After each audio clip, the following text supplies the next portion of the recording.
Upper caste यार है कितना, मेरी बात सुनिए। अपर कास्ट कहाँ है अपर कास्ट? इस देश में 12% अपर कास्ट है, 12% तो सरकार बन जाएगी। ये जो देश का ओबीसी है 52-53%, 55%, यार जनगणना से इसका फायदा होना है, दलित का फायदा होना है। जातिगत जनगणना से ओबीसी नाराज है तो इसका मतलब ओबीसी की बात आपकी सुनवाई नहीं। कांग्रेस के साथ दिक्कत क्या है कि कांग्रेस जब उसको प्रधानमंत्री बनना है, देश पर राज करना है, तो उस समय तो वो सबको साथ लेकर के देश का प्रधानमंत्री बनना चाहती है। लेकिन अगर उसको किसी को मुख्यमंत्री बनाना है, किसी को मंत्री बनाना है, वो कांग्रेस नहीं चाहती है। कांग्रेस के अंदर भी जो मनुवादी लोग हैं, जो कहीं ना कहीं मनुवादी मानसिकता से ग्रस्त हैं, वो लोग नहीं चाहते इस देश के अंदर क्षेत्रीय पार्टी फले फूले। वो नहीं चाहते इस देश के अंदर SC ST OBC माइनॉरिटी की राजनीति पनपे। वो चाहते हैं कि उनका राज रहे। रेल का उद्घाटन हो तो मोदी जी, भेल का उद्घाटन हो तो मोदी जी, टॉयलेट का उद्घाटन हो तो मोदी जी। पिछले 9.5 साल में अगर टॉयलेट का भी उद्घाटन हुआ तो मोदी जी की फोटो पे बना नहीं हुआ। 5 किलो का राशन 25 रुपए का दिया जा रहा है, उसमें 20 रुपए का थैला, तो मोदी जी की फोटो। इस देश के अंदर लेटरिन का भी उद्घाटन हुआ तो मोदी जी की फोटो छपी है।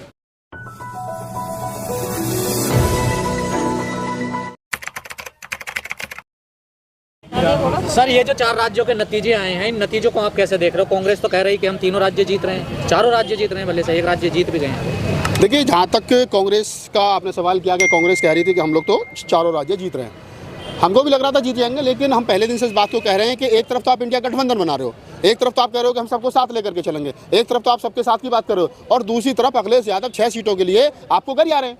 दूसरी तरफ वो कह रहे हैं हमें 6 सीट दे दो, 2 हमने जीती थी, 4 पे हम दूसरे नंबर पर रहते, हम इंडिया गठबंधन का पार्ट है। कांग्रेस के साथ दिक्कत क्या है कि कांग्रेस जब उसको प्रधानमंत्री बनना है, देश पर राज करना है, तो उस समय तो वो सबको साथ लेकर के देश का प्रधानमंत्री बनना चाहती है। लेकिन अगर उसको किसी को मुख्यमंत्री बनाना है, किसी को मंत्री बनाना है, वो कांग्रेस नहीं चाहती है। कांग्रेस के अंदर भी जो मनुवादी लोग हैं, जो कहीं ना कहीं मनुवादी मानसिकता से ग्रस्त हैं, वो लोग नहीं चाहते इस देश के अंदर क्षेत्रीय पार्टी फले फूले। वो नहीं चाहते इस देश के अंदर SC ST OBC माइनॉरिटी की राजनीति पनपे। वो चाहते हैं कि उनका राज रहे, वो केंद्र में मतलब राज करें, केंद्र में उनकी सरकार हो, स्टेटों में उनके मुख्यमंत्री बने, और उस मुख्यमंत्री के को बनाने में उनकी पार्टी के अलावा उनका गठबंधन किसी अन्य आदमी के साथ ना हो। अब सोचिए कि अगर बड़ा दिल दिखाते वक्त कांग्रेस ने छत्तीसगढ़, मध्य प्रदेश और राजस्थान के अंदर सपा से, गोंडवाना से, क्या नाम है, बसपा से और बेनीवाल से और जो क्षेत्रीय दल, छोटे मोटे दल थे, उनसे गठबंधन कर लिया होता तो आज तस्वीर अलग होती। तस्वीर होती कि चारों के चारों स्टेट में कांग्रेस बीजेपी का सफाया हो गया। लेकिन नहीं हुआ। इसके लिए कांग्रेस खुद जिम्मेदार है और कोई जिम्मेदार नहीं है। बीजेपी का कैडर, और बीजेपी को जीत मुबारक हो कि वो उसके लिए उन्होंने काम किया और उसके लिए वो धन्यवाद के पात्र। धीरेन्द्र शास्त्री भी नहीं जिता पाए कांग्रेस को। धीरेन्द्र शास्त्री बेचारा क्या जिताएगा? उसकी एक वोट है, झामर जी डलवा लो दिखा के। अगर उसके एक वोट से कोई जीत जाए, कोई जादू तो है नहीं कि जो उसकी एक वोट जो 100 वोटों में काउंट होगी, ऐसा तो कुछ है नहीं। तो धीरेन्द्र शास्त्री जैसे जितने पाखंडी बाबा मुल्क भर में घूम रहे हैं, इनके कहने से, इनके सुनने से कोई वोट ना कर रहा। हर आदमी अपने नफा नुकसान, अपने क्षेत्रीय, यही नैया लेके डूब गए। देखिए, कॉपी होता है, यह बात हमेशा याद रखना। बीजेपी के ऊपर जो मोहर है कि बीजेपी हिंदुओं की पार्टी है, और बीजेपी जब से बनी है आज तक, जनसंघ के जमाने से लेकर के आज तक, और जब से RSS बनी है आज तक, यानी लगभग 100 वर्षों से उनका एजेंडा एक लाइन में कंप्लीट है, और वो एजेंडा है हिंदुत्व। उसमें उन्होंने 1% भी मिलावट नहीं की। ये बात अलग है कि जब वो संवैधानिक पद पर बैठ जाते हैं, मुख्यमंत्री के पद पर बैठ जाते हैं, प्रधानमंत्री के पद पर बैठ जाते हैं, तो तब कहते हैं कि संविधान के हिसाब से हम लोग चलेगा। लेकिन उनके मन मस्तिष्क में मनुस्मृति है, तो वो अपने एजेंडे से बिल्कुल कहीं नहीं हटे, भगवाकरण से बिल्कुल नहीं हटे।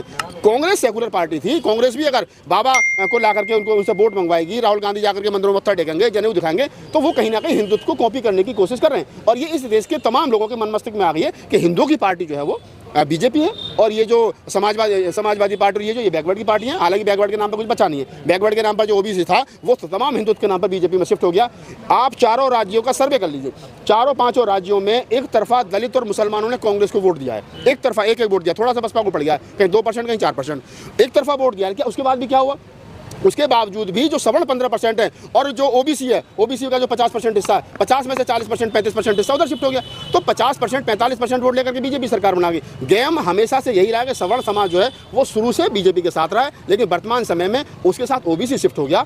तो अब दलित और मुसलमान जो वो देश के अंदर सरकार नहीं बना सकते। जरूरत है OBC को साधने की, OBC को समझाने की। इस हार से कांग्रेस सबक लेगी, इंडिया गठबंधन को मजबूत करेगी 2024 के लिए। मैं तो अभी कह रहा हूँ भाई, एक अब देखिए, आप अपने व्यक्तिगत जो आपके अहम है, जो आप में अहंकार है, जो आपके उद्देश्य, उनको व्यक्तिगत उद्देश्यों को थोड़े दिन के लिए साइड में रख दीजिए। भाई, संविधान खतरे में है, लोकतंत्र खतरे में है, देश खतरे में है, आम आदमी के राइट्स खतरे में है। उन सबको बचाने के लिए, उन सबको बचाए रखने के लिए जरूरत है वर्तमान समय में कि बीजेपी को छोड़ करके वो तमाम पार्टियां किसी भी लेवल पर, और कांग्रेस को चाहिए कि वो बड़ा दिल दिखाए, सबको साथ लेकर के चले और सबके साथ लेकर के। अब बीजेपी इतनी बड़ी पार्टी है, सबसे बड़ी रूल कर रही है, उसके पास में अपने सांसद को किसी दूसरे की जरूरत नहीं, फिर भी वो 30-35 पार्टियों को लेकर के चुनाव लड़ रही है, फिर भी वो 35-40 पार्टियों के साथ में आगे बढ़ रही है। क्यों? क्योंकि उन्हें पता है कि सब नाराज किसी को मत करो। अगर कोई नाराज होगा तो कहानी खराब हो जाएगी। रामविलास पासवान के घर में 2 पार्टी हो गई, एक चाचा चला रहा है, एक भतीजा चला रहा है, दोनों साथ रखे, एक भी बाहर नहीं जाने दिया उन्होंने। और हमारे यहाँ तो कुछ हो जाए तो बिल्कुल साहब बिल्कुल एक मिनट तलब है। तो इन चीज़ों को समझे, कांग्रेस बड़ा दिल दिखाए, उसमें चाहे सपा है, चाहे बसपा है, चाहे अन्य राजनीतिक दल हैं, इन सबको साथ लेकर के चलेंगे तो निश्चित रूप से 2024 की तस्वीर अलग होगी।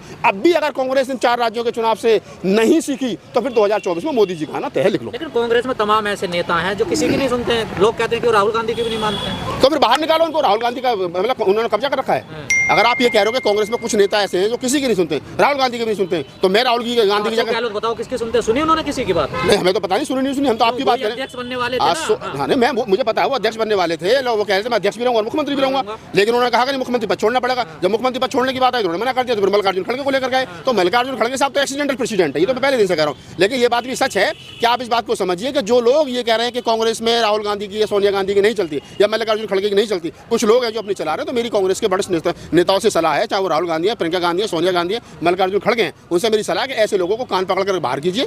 ये वही लोग हैं जो बीजेपी ने आपके भेज रखे हैं। हार का बड़ा कारण ये भी बताया जा रहा है कि राहुल गांधी ने जो जातीय जनगणना का मुद्दा उठाया, ये भी बड़ा कारण है कि अपर कास्ट बोर्ड नाराज हो गया। अपर कास्ट यार है कितना, मेरी बात सुनिए। अपर कास्ट कहाँ है? अपर कास्ट इस देश में 12% अपर कास्ट है। 12% सरकार बन जाएगी। ये जो देश का ओबीसी है 52-53%, 55%, यार जनगणना से इसका फायदा होना है, दलित का फायदा होना है। ओबीसी तो नाराज है ना जनगणना से। ओबीसी नाराज है, क्यों नाराज है? ओबीसी को समझाओ ना। इसका मतलब जो बात आप जिसके हकूक की कह रहे हो, जिसके भले की जो बात कर रहे हो, उसकी समझ में नहीं आ रही है।